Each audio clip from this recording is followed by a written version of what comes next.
এই যে বর্তমানে যে সিচুয়েশনটা লন্ডনের মিটিংয়ের পরে যে রাজনৈতিক একটা স্বস্তির জায়গায় এসছে, এটা কিন্তু বিনিয়োগের জন্য ভালো এবং বিজনেস কন্টিনিউটির জন্য ভালো।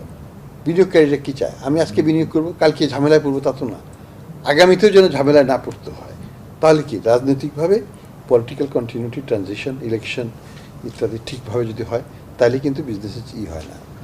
বিদেশে কিন্তু বিনিয়োগের নিয়ে সমস্যা হয় না, কারণ এক সরকার যাবে আর এক সরকার আসবে, সুন্দরভাবে পলিটিক্যাল ট্রানজিশনটা হয়ে যায়। আমাদের এখানে তো হয় নাই সেটা। আমাদের কোনো একটা সময়েও সরকার পরিবর্তন ন্যাচারালি হয় নাই, একটা ঝামেলা হয়।